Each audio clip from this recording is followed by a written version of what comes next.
Hey yo, look at that! How cool is that? Got a little GutterRash symbol. I love it. Yo, what is up guys? Today we're going to be reviewing the Aoocci C5 Pro, which was kindly sent out to me. Please keep in mind that although they sent this out to me, this is not a sponsored video and the opinions in this review are solely my own. Alrighty, and we're off. So this is the Aoocci C5 Pro, and I believe the Pro version comes with the front and rear dash cam alongside the tire pressure monitors. Now, installing this was fairly straightforward, although I did have a couple of issues with mounting it on my bike. Now, throughout this entire process, I had access to incredible customer service, but do keep in mind I was dealing with an influencer rep, and that may not be representative of a typical customer's experience.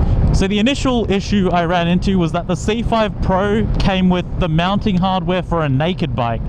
So if you had a handlebar, it's perfect for that kind of setup. That being said, it didn't include the rubber mounts that are required to make sure the clamp doesn't move. So maybe that's just because I had a demo pack. I'd just double check that even if you have a naked bike, they're sending out the rubber grommets required to clamp it to the handlebars. I have a Ninja 400, not a handlebar in sight, only clip-ons, nowhere to mount it as you would on a typical naked bike. So they sent me out a head stem mount, which would have been perfect if it wasn't too big. But I actually ended up measuring the head stem hole, which, by the way, for your reference, on a Ninja 400 is about 16.7 millimeters. And I sent this through to them and they sent me the correct mount. So my advice to you is, if you have a sports bike, make sure you kind of know what size the hole in your head stem is and put that in the notes when ordering one of these. So after we got the right mount, it fit perfectly like a glove, no dramas whatsoever. The next step was to actually wire the unit into the bike. Now, I decided not to hardwire it, so what I ended up doing was installing a USB socket and actually powering it off a USB cable. As you can see, it's plugged in here. Now, the issue with doing it this way is it's not completely waterproof anymore. You need to actually hardwire it in properly if you want to retain the waterproof rating, and hardwiring it in doesn't make it more difficult to remove the unit compared to if you were using the USB cable. So I ended up doing this because I didn't have a lot of time and I wanted to get this review out for you guys to see. This was just an easier way to install it, and it clearly works. I've ridden through the rain and I haven't had any dramas yet. Alrighty, let's talk about the features. First and foremost, we have got Android Auto and Apple Carplay. Initially, I thought, what would the difference be? Like, why would I not just use my phone instead of this device? And one of the reasons is you just get that seamless experience. There's something about Android Auto that just makes it so much smoother of an experience compared to having your phone mounted here on a quad lock or something. The moment you walk up to the bike and turn it on, the head unit powers up, it connects to your phone without you having to even take it out of your pocket. You hop on and you ride away. It is that simple, and I absolutely love it. I didn't realize how convenient it would be not having to deal with mounting my phone, taking it on and off. I've just got everything I need right here the moment I turn my key. Perfect. Next up, we've got front and rear dash cams. I'm a vlogger. I have a GoPro on my helmet quite often, but that being said, it's not on all the time. Like, a GoPro is not designed to run for hours at a time. But with this, you just turn your key, you make sure you've got the correct SD card inside the unit. Oh, I should enjoy these roads, man. Oh, baby. Oh, baby. I don't want to lose my license, but far out, these roads are beautiful. All right, enough silly business. Back to it. Let's see if I can get... How do I get... there is a home button here. I believe that might be it. Yes, that's the home button. And then I can go to my driving recorder and boom, front and rear dash cam. Look at that. You can also change the views so that you get your rear dash cam on the main screen and the front dash cam inset. you can just cycle through and it gives you a variety of options for displaying the camera, and as you can see here, it's recording. Now you do have a couple of resolution options for this. I've found 1080i to be the best. 1080p just does not work, it glitches out. I'll see if I can put something on the screen.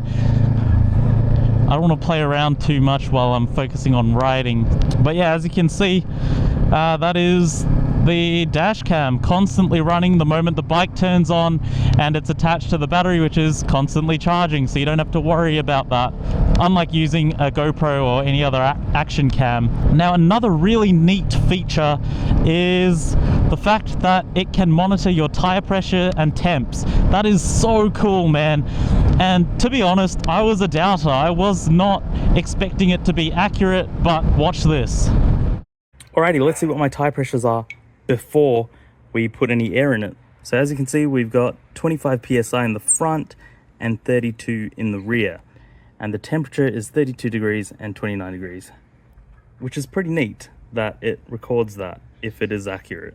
We're going to use this portable pump, set this to 29 psi and see what happens to the tire pressures. Now obviously we don't know if this is accurate or if the Aoocci measurement device is accurate, or if either of them are accurate. So let's just see what happens. I've removed the valve cap for the front tire, and it now reads 0, which is a good sign. As you can see here, we've now got that set to 29 psi. We're going to plug that in.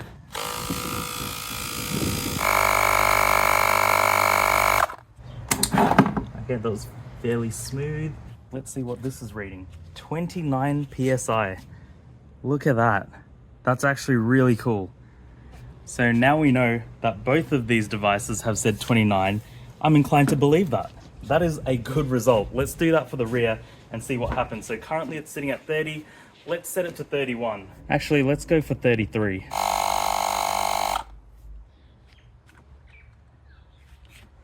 Oh my gosh, look at that. Instant 33 psi.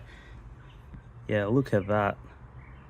29 and 33. That is exactly what I want. It seems to accurately be displaying it on the screen. I'm honestly impressed because I wasn't expecting that. So, result. As you can see, it also has a speedometer which goes off its internal GPS to measure the bike's speed. I wish there was a way that you could hook up the Android Auto to use this GPS, the actual unit's GPS, instead of the phone's, because it can glitch out if it's in your pocket and doesn't get good reception to any satellites.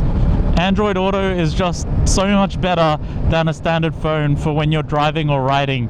The fact that you can like really quickly and easily split screen your music and your maps. You got a nice big screen there. Another cool feature is you can actually look at your GPS information, which is so cool. So as you can see, the green bars, I believe they are the fixes on different satellites that I've got, and how good the connection strength is. It's just some cool data and stats if you're into that stuff. I will say the GPS takes a few minutes to fire up, and you do need to get your bike into kind of an open area before it does get a good fix on satellites, so it might not work the moment you turn your bike on. In terms of your front and rear dash cam, you've also got your replay feature. So you click that. Okay, yeah, it does not always respond when you're using your gloves. Oh, there you go. So there was just a bit of lag. I have found that it doesn't always recognize the input when you've got your gloves on compared to if you don't. But here you go, you've got like instant replays available of all your clips, so if something happens, you've got it available right here in front of you immediately for both front and rear. And what it does is it just keeps looping over the SD card, so once you run out of space, it overwrites the oldest file and keeps going. Okay, let's rattle off a few of the dislikes I have in regards to the Aoocci C5 Pro. Number one, I do wish the screen was a bit bigger. As you can see, there is a massive bezel where there should be screen real estate. It's just a blank ribbon around the screen, which I'm not a huge fan of. I think the screen needs to take up the entirety of that surface, and then it would be the right size. But as it stands, it's a bit small for my liking. It can be a bit hard to read some of this, especially when you're focusing on riding, you know. Another issue I have with the unit, and to me this is kind of a big one, is the fact that it looks like an iPad just attached to your bike. And this is a bike that gets dailied on a regular basis. It gets parked in all sorts of places. It's already been vandalized. It's already had a theft attempt on it.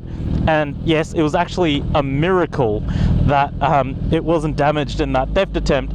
But the point is, I feel like it just adds a little something to the bike that makes it more desirable to the less than savory characters in our lives.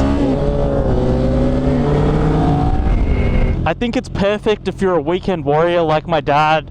You know, he takes the bike out only on the weekends for recreational rides. It doesn't really get parked anywhere shady. It's usually like a cafe up in the hills. You don't have to worry about those characters up there, but on something like the Ninja 400 that gets dailied on a regular basis, I don't know.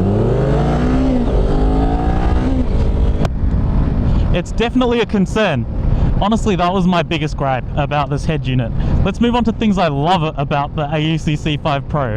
Android Auto, so cool. I didn't realize how convenient it is to not have to faff about with your phone. Like, you just walk up to your bike, turn it on, boom, it hooks up, your music starts playing, you just put in your address or wherever you want to go into the unit. Don't have to mess around with the quad lock trying to get it on there. I like that it's bright. I've had absolutely no issues with glare reflecting off the screen. I've had no issues with visibility. I love the front and rear dash cams. It's always something I've kind of wanted on the bike, and this 100% fills that gap. I think the tire pressure monitors are so neat. At first I thought it was a bit gimmicky, but the fact that they actually work and corroborates what the portable inflation unit said makes it so cool in my eyes. And you can even trigger an alarm so that it warns you if your tire pressure is too high or too low. There you go, guys, the Aoocci C5 Pro. What an awesome piece of tech. I think it is so worth it. If I'm gonna be honest, it's not something I would have bought on my own because it's not something I thought I needed, but now that I've used it, I don't see myself taking this off. If you're interested in getting one of these for your bike, I've got a link in my bio. Please use that if you're gonna buy it. But otherwise, I hope you enjoyed the video. Remember to like, comment, and subscribe if you haven't already. I will catch you on the next one.